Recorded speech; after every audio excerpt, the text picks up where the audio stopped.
Thank you, Madhulika, and thank you everyone for joining us on this panel. We realize we are between all of you and a late lunch, so we'll do our best to make sure we make it exciting and interesting enough for you and make the wait for lunch worthwhile. So to begin, first, as an introduction, my name is Shailesh Aadhaar and I'm with the Center for the Fourth Industrial Revolution at the World Economic Forum.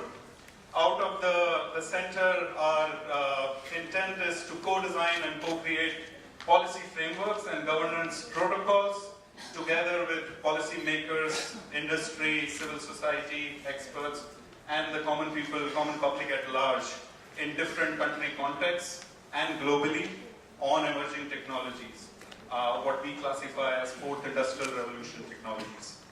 Now, as we begin this discussion today, we have heard quite a bit since yesterday and since this morning in terms of, the AI vision, AI for all vision for India.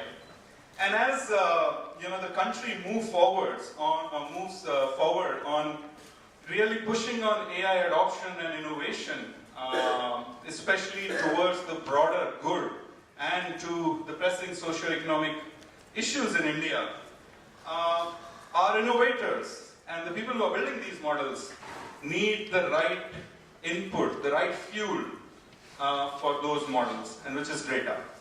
And what they also need is data from trusted sources. I mean, again, we have heard this in various different ways, that the upcoming age is the age for AI. And if it's an age for AI, really, then the oxygen for that age, the oil for that age, the currency for that age is really data. Now, there is an important point around anything to be discussed when it comes to data sharing, data governance, and any kind of data access related matters. It is critical to fuel artificial intelligence, of course, and all other technologies, but it's also a very controversial topic in its overall definition.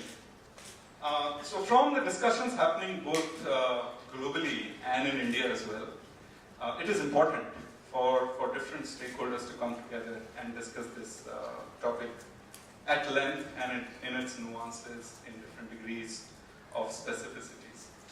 And I feel very good in a way with the headline of this panel, and also the fact that it comes in a conference which is again with a nomenclature which is very positive. So data for good in the context of AI for all. This is a very optimistic and positive note that we are beginning from. But where do we go from here and how do we go there is the job of our exceptional panelists here today. So it's my pleasure to welcome and introduce to my left David Lee, co-founder of Shenzhen Open Innovation Lab. To David's left is Leah Casper, Executive Director, Global Partners Digital. To her left is Silvana Lopez, founder of the Blockchain Challenge. And towards the extreme left, we have Professor Kavi Arya, Professor of Computer Science and Engineering at the Indian Institute of Technology, Bombay. So thank you, welcome all, and looking forward to this amazing discussion with all of you. So to begin, if I may first invite you, Professor Arya, to provide a little bit of context from your side on both the overall topic around AI for all, and how do you see this whole construct of data sharing and public-private cooperation in that regard. Also, before you get there, if you can just also add a bit on your experience and the work that you are doing for everyone's benefit. Thanks. I'd like to just react to a few of the thoughts which have come earlier to put AI in context. I was very intrigued by the terms used by Ramesh, saying that AI is like a child, right? A very bright child, albeit. He's like a child, while the others, like Eleanor, was speaking about ethics and all these kind of adult things, right? Which a child is totally kind of has no clue about. So If AI is a smart child, would you entrust your life to a smart child? Right? He's very smart, but he needs to learn about ethics and more abstract reasoning. I'd like to put AI in a separate context for you to understand the power and the limitations of it. Way back in Oxford, there is Professor Tony Hoare, who was a very distinguished computer scientist. He explained what the limitations could be. A student came to me to ask me a question he couldn't understand. I explained to him, and he left my office. And the way he closed the door of my office told me that perhaps he didn't understand. So I called him back, I explained to him again, and this time I was confident that he understood. So AI is very good at learning from the data that you've given it, but how would it have known that, hey, the way someone opens or closes a door tells me something about whether he's learned something or not? That's the distinction I feel that we should be very aware of. Will AI understand sarcasm, for instance? Right? Very difficult things which still need to be resolved. Having said that, what I do at IIT is that I am a professor of computer science. I have a student who's working on, he began working on e-toilets. We thought that smart toilets, intelligent toilets are easy to maintain and stuff like that, and that's what India needs. And finally, when we started trying to answer that question, we opened an entire Pandora's box, which will come out in the conversations as they flow. But it's a question of toilets are not the problem. Governance is the problem. So I'll pause here and I'll pass it on. Thank you, Professor Aayog. So, toilets are not the problem, governance is the problem. Yes, of course, that's a great point to bring out and kickstart our conversation. So if I may jump to you, David, here. Governance is the problem. You have been building an ecosystem of innovators in Schengen. How does that work? How do you solve for this governance issue there? And again, if I may prompt to talk a little bit about it. Yeah, it's a great honor to be here. So I run the Center Open Innovation Lab. We don't really just we are a bridge between the global entrepreneur to the open ecosystem of Shenzhen. And it's interesting to talk about Shenzhen in terms of these ideas about how we are going to bootstrap in innovation ecosystem. Shenzhen is a city right next to Hong Kong. 30 years ago, designated as the first special economic zone in China. This is the China Accelerator Experiment to wall off this village and say, okay, well, now go try out these things called capitalism. Well, apparently it works. So coming back is the learning from Shenzhen, how it works in the past 30 years. It went from 0.1% of the Hong Kong GDP to last year we surpassed Hong Kong. So coming back to look at this is the Shenzhen represented a new kind of way of innovation, new kind of way to deal with technology. One thing everybody all talk about is the AI is a winner-take-all business because that's how we conceptualize the last technology revolution we have. But we took the wrong models. AI will not be looking like Google or Facebook. AI will look like Apple. What is Apple?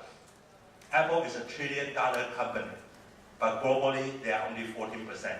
In India, it doesn't even matter. So but in India, what matters? Xiaomi matters, Vivo matters, Oppo matters. But if you even take all this company combined, the top 10 phones in India, they are combined about 50% of the market. The other 50% is composed of hundreds of companies. So this is actually where we are in terms of the innovations, in terms of the ecosystem, in terms of entrepreneurship. It's not winner take all. It's everybody has a place. And this is how the Chinese phone, this is how the Shenzhen company get to serve the whole world. Not just North America, not just Europe, but the entire world. If a farmer in India wants a $10 mobile phone, someone in Shenzhen will make it.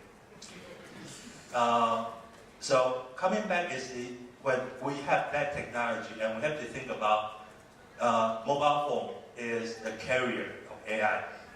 The mobile phone is our interface to AI. AI doesn't live on the cloud. It's not a couple algorithms spit up a few digits. It will not impact our life until we have a medium to interact with it. And that medium is something looking like a smartphone. It could be IoT, it could be anything, but it's here. Everybody can build that. And so looking at this forward, this will impact the ideas about how we regulate, how we control data, how we use data. And on backstage, I was putting out an argument. Today, the biggest AI application industry, the first, the most profitable, most widely used AI application has already been born. It's selfie.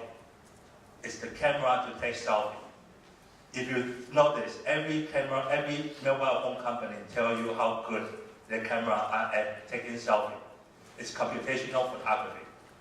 And that's what AI is. And that market is now being served by single winner-take-all company.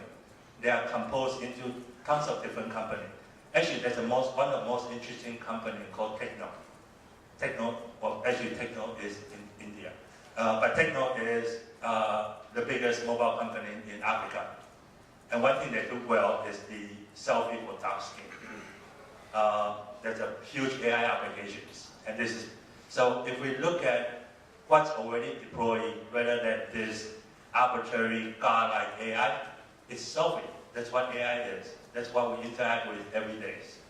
So very quick is so looking at AI, looking at this kind of the futures for the data processing, the first thing is I would say, expanding the pipeline. Not just getting the data, clean up the data, but actually paying attention into the terminal, the back end. I think that's the huge ecosystem to be built. And second of all is the AI bias. AI is supposed to be biased. We're never going to have enough data to be, sitting in this room, we have people coming from different regions, coming from different countries. There's nothing we really actually agree on 100%. So it's biased. But a Chinese AI used by the Chinese user in China should not be the same as an Indian AI used by an Indian user in India. And it's not about looking for one globally unbiased source. It's how we recognize the bias and turn the bias into our advantage, turn the bias into the strength for the local innovator and startup. With that, it's great to be in this event. Thank you, David. Thank you. So, Leah, if I may bring you in here, your work cuts across human rights and technology, and we would love to hear your response to this. Thank you, and I'd just like to thank the organizers for inviting me to this great event. So my organization is a human rights NGO, and we seek to promote a digital environment and work on developing a digital environment that's underpinned by human rights and democratic values. So I'll be coming in from that perspective. I also think my role on this panel is, in a way, to be maybe a little bit of an, I don't know, tech pessimist, or I wouldn't go as far as to say Luddite, but maybe someone would classify it like that.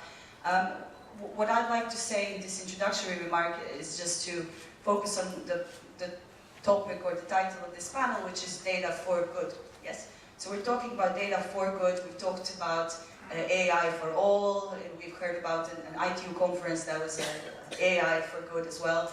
So what do we mean by when we say good? And here I think the chair opened up and saying, there are two questions. One is where are we going, and the second one is how do we get there. So let's talk a little bit about where we're going.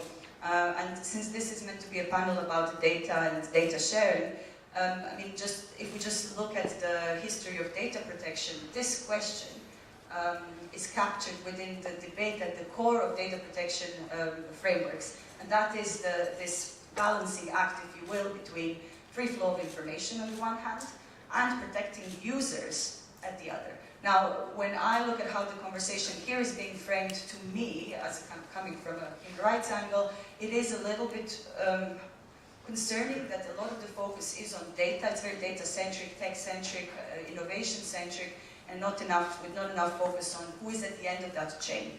And I think we can talk about, when we get to the how and the practical measures of how we achieve that balance. We have some good practices. I know I was in a conversation last night with Samir, who told me, oh, Lea, usually we can talk about how Europe killed innovation, through GDPR. So we can come to that, and I'd love to talk about this. I think it's important, though, to keep in mind, to not get overly excited about innovation without keeping in mind the regulatory frameworks and the user at the end of the chain.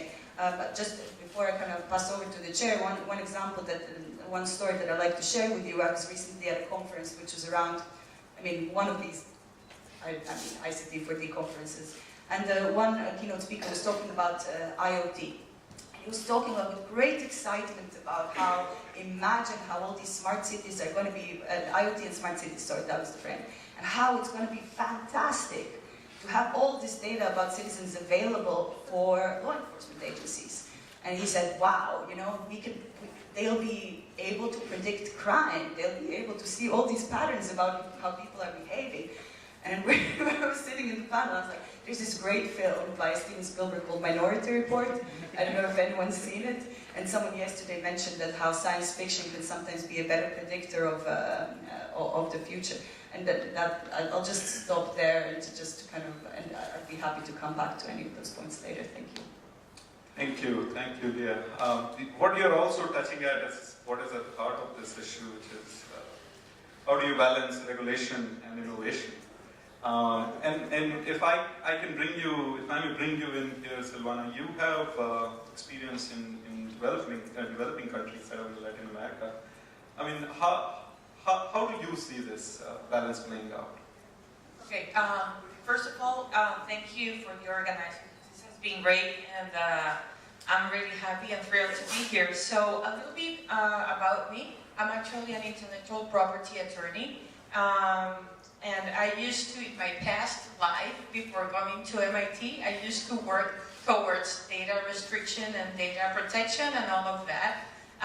Now, because karma, I'm an entrepreneur, I work on a blockchain startup, and now I need data. So these things happen. But it's really interesting because I have now the two perspectives, and hopefully I can actually help both ends come together. So in Latin America, although we do not have, and I promise I won't be too lawyerly on this. In Latin America, we don't have a specific regulation, and of course the GDPR is going to be a very important reference to us. I would like to address very briefly the Mexican case because they have developed several strategies that are very handy, and you can actually take note of this very specific tips. For example, they developed an AI subcommittee to promote a multi-sectoral dialogue. That, for me, it's one of the key components to be able to protect data, but at the same time not going down the way of restriction. You see, now I'm an entrepreneur. So first, you need a dialogue between industry, the academia, and the government, of course. Also, one of the practices that they are implementing is building use cases to test the needs of the industries and all the parties involved, and to test the best practices that they're developing.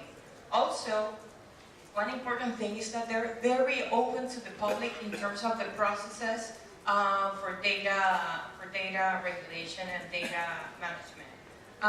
One of the things that they are aiming for is transparency, and this is where this can be highly debatable, I know. Blockchain can be a very important component due to the transparency and traceability features that the technology promises. Also, a very key aspect that Mexico is implementing is involving all the citizens through experts, representatives in the government. So what they do is they bring up different citizens from different sectors, different industries, and they have very specific tasks, such as to help determine which data should be collected, how key aspects to the process, and also the definition of the relevant tags and tables of the information the data that's being collected. One big challenge here is how to globalize this, how to make this scalable to the rest of the, I won't say the world, but at least the Latin American region. This is important too because us as underdeveloped countries do share needs and problems, and that makes some models that can be replicable in different regions. And as I was saying, what do we need, and this is my personal perspective, we need citizen consensus for this. We need to come together, and how can we do this? Through use cases. There's no other way to learning than through action. I'm a high believer of action through learning. So this is a very important aspect. Also, to develop a common ethic and legal framework. I insist to that. And also, it would be one of the things that has been discussed in Latin America is for each country to designate official or representation of each country and come together in different points of how to manage data. That hopefully can be a way for different countries in the region to come together on that. Thank you, Silvana. You touched on two aspects. Essentially, one is like the custom approach, given the regional context or the country context in your example. And second, also the process of getting there, you know, the dialogue and the need to involve the common citizen. So, if I may turn to you again now, Professor Arya, I mean, we have heard about a few models which can be potentially looked at in the Indian context, including a model around a data marketplace, which NITI Aayog and Aayog shared before this. What's your view? How do we look at this in our context? Before we go to models, I'd just like to reflect one point which I didn't make earlier. I said when we tried to solve the sanitation problems, we found that the problem was not intelligent toilets, the problem was governance. And to solve governance issues, you need data. When we went to the authorities here, first of all, we found that sometimes the data exists, but it's not accessible to you. And if they want to share the data, they give you an MOU saying that you cannot publish anything based on this data until you ask our permission. And naturally, because most of the things you would infer would be embarrassing, right? We will never get the permission. And so, it's a challenge. And if you dig deeper, you realize that often there is no data. So this whole argument is premised on a data capturing culture, which I find typically, at least India is civilizationally kind of immune to being very diligent about capturing data. Right? Maybe it's because we are from something of a verbal tradition. The British East India Company was able to rule for so long because it captured meticulous data. And with that, it was able to, with a very small force, control a very large landmass. So this is something that we have to internalize, this lesson that let's learn how to capture data first. And then once we've done that, we come to this issue, which is how do you share data? Lots of issues have come up about security of data, how it can be compromised. And General Chopra here came up with the problem of, okay, fine, what if the data gets into the wrong hands? I think these are things that really need to be addressed. Maybe we can take data and do things like anonymize it to allow businesses to come up which will use the data and come up with some viable business models. Maybe we need to segment the data into different categories, right? One is that, fine, it doesn't threaten the security of the country or the community or whatever. So you give that data, and then you have medium and high risk and stuff like that. But these are issues which I'm hoping to find answers to, which is why I'm here, as to what kind of answers there could exist about models for sharing data. Because I think this is at a very initial stage at the moment, right? Just one quick follow-up on that. When you say like the issues with data capturing, Is it only capturing or organizing as well? In your view, like whatever is there, annotation, organization of data, because that falls back into some of the governance issues, right? Like how do you even... Plus there's a vested interest against making data available, against capturing data also, because once you start capturing data, it's like right to information, right? You lay yourself bare to inspection and stuff like that, which often authority doesn't want. We need to learn how to capture data, because IoT and smart cities and nowadays are very, very good for that. And we need to still discover how to do it. Who will pay for it? Because the kind of manpower you need to capture data and to store data and to manage data is very distinct from the sorts that we typically have in our the governance bodies, if you like, the local municipal corporations and the collectors' offices and things like that. So how do you deal with that? That's a big question I've come here with. Yeah, and that's a very valid question indeed. I would love to bring you in here back again, Leah, if you want to comment on that, especially on the point around having different segments of data and then you decide how to use that data. Is that from some of the issues that you raised before? So I was just intrigued by what you said, the irony of the British not having ID cards, where, given what you just said, they don't have ID cards, and it's incredibly controversial, and they're incredibly against any kind of mapping who their citizens are, whereas I guess they weren't as cautious about that when it came to documenting people here, right, in the colonies. It's so interesting. I was also intrigued by one point that you said about capturing data about toilets. It was at, I think, last year's sci-fi conference. I was talking to someone who's in the business of building smart vibrators. And yeah, they told me every time you wanna kind of get the audience engaged, just mention sex and vaginas. So I'm going in that direction now. But it's interesting to think about that, like the benefits of sharing data, because in the conversation I was having in that context was how do you use data from smart vibrators to, say, help women achieve orgasms, right? So I mean, there's a lot to be gained there. So, but back onto our topic and talking about the much more interesting issue of governance models. So, I think what is interesting for me, so AI is not my field. I come from the field of internet governance and cybersecurity.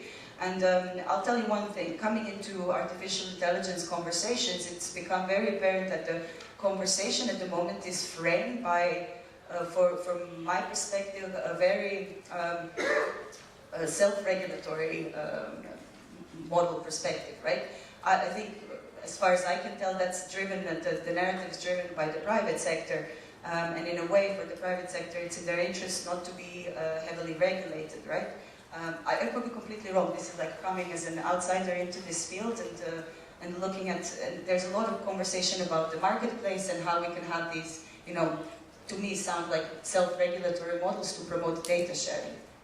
But if you come to it from, as I brought in this perspective earlier, from a human rights perspective, the self-regulatory models unfortunately do not provide sufficient protections for users, and that's just how it is. I mean, if you're interested in the rights of users, then what you actually want is comprehensive data protection regulation. And I just want to bring in one more thing, and that's something that came out of a World Bank report from 2016 called the digital dividends. And the key point that report made, and the World Bank made, that in order to leverage the potential of ICTs for development, you need analog complements. And I think that's, and I'm going to come back to this, I think that's my key point.